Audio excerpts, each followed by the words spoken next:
Alright guys, this is like take 4 on this video because my phone's retarded and keeps saying my video is too long, so I'm going to try to make this quick. Making this video basically just for you two to show to Brett so that he can organize this monster of a board game with some guidance, because these things are difficult to organize if you're not used to it. And what I have first up is a toolbox you can pick up from Lowe's, Home Depot, whatever, for around 20 bucks. And it stores literally every single miniature for the all-in pledge for the Kickstarter. Well, all of them except one, which we'll get to him later, but he's just big. He's like the Visterius of this game. But why this thing's so great is because, I mean, first off, it's a toolbox, so it's going to be super sturdy, keep your minis safe, and all these compartments are easily removable. So not only is everything staying divided, but it's going to be super easy access when it comes time to set up the game and get your army set up at the table so that you can just easily grab them as you go on throughout your quest. But highly recommend picking this up for mini storage because it's going to take up a lot less shelf space than all the plastic molding and individual containers are going to take up if you choose to use what it comes in by default. Next is, this is one of the core boxes. So there's this one and this one, but I'll give it a shake and you're not hearing anything because that bad boy is empty, because I have put everything in the boxes that I'm going to show you. Right, and in here is all the paperwork, so book of secrets, instruction manual, storybook, you name it. If it was something that came that had words on it to tell you how to play, it's in here.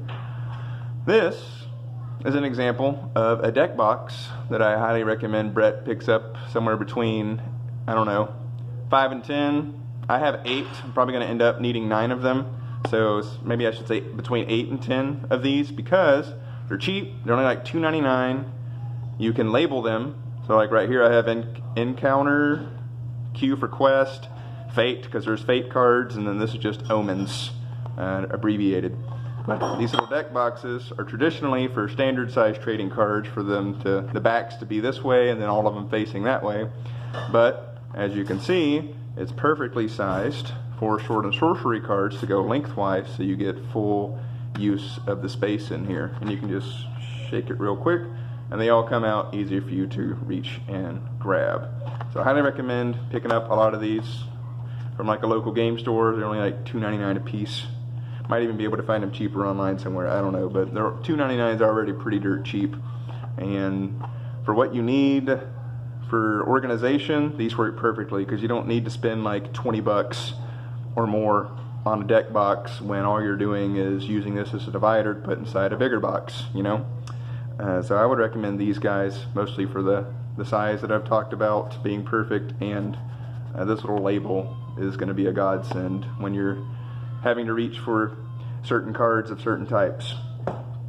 And in here, the way I've got the map tiles organized is all of Act 1 is on top and above the paperwork. So like I have like a little, I've made 2 floors, if you will, in this box. There's the bottom of the box is the first floor, and the second floor is made up of books and sitch. As you can see here, here's a bunch of books that are making up like a divider.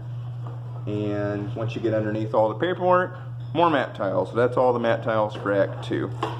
So they stay completely separated, and I don't have to worry about mixing the contents of Act 1 and Act 2 thanks to that. Moving on, we have the Kickstarter exclusive treasure chest that you're going to get for organizing all the contents. And this is where the bulk of the game is. Like, I've got all the baggies, and you can buy baggies with labels on them like this. I might use those labels later, but for the same logic that I was talking about with the deck boxes earlier, just for the sake of easily grabbing things, or like once you've emptied the contents of a bag, if you want to have things identified for when you're storing it again, you know, whatever. But all the baggies easily were able to fit in there, and I have all this underneath still, because this is a pretty big box. Here is the one mini that was missing from earlier, and she is pretty. Look at all the detail on it. Like, you can see all the skulls, cracks in the rock. It's not just a flat surface. Like, they definitely upped their game on the mini quality. Here's more deck boxes. So right here I've got like enemy powers and traps are all in here. Easy, ready to grab. Heroes. Got a brown box because, you know, brown's color of the treasure chest. Went with the theming there. But there's all the treasures for the game in here. It's just super handy. And like I talked about earlier, I do have some cards over here that are just being kept safe by this little room I've made with the deck boxes. I'll buy one more deck box to keep these guys safe eventually. Alrighty.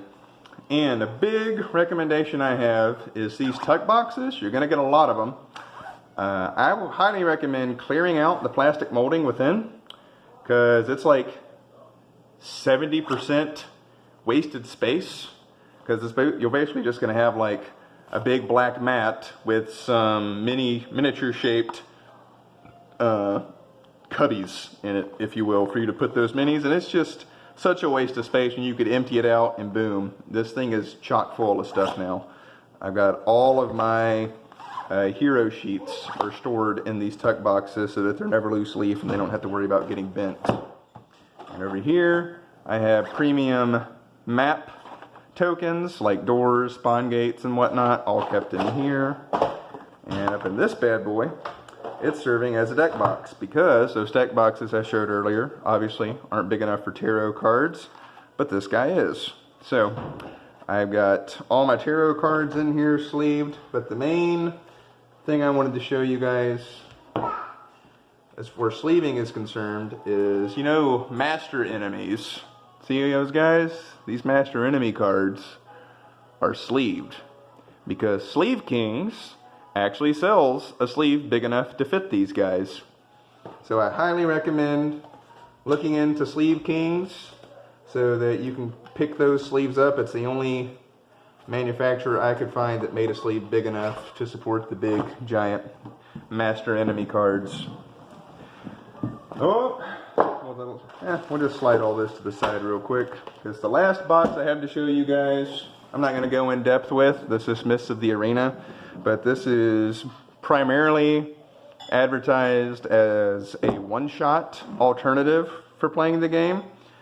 You can just build up an arena and like do survival mode. You can do PvP, stuff like that, and I've got a bunch of leftover sleeves that I will use with later games. But due to the nature of this box being like an easy, quick way to play the game with one-shots instead of going into the campaign, I'd recommend keeping it separate from the rest of it like I have, so that everything's there when you want to just pull a box out and get a quick game in of like some PvP or like just a rumble, survival mode, whatever. But that's my video. Hopefully Brett finds it helpful, and I hope you guys end up getting your Sword and Sorcery pledge soon so y'all can enjoy some great times. I will talk to y'all later.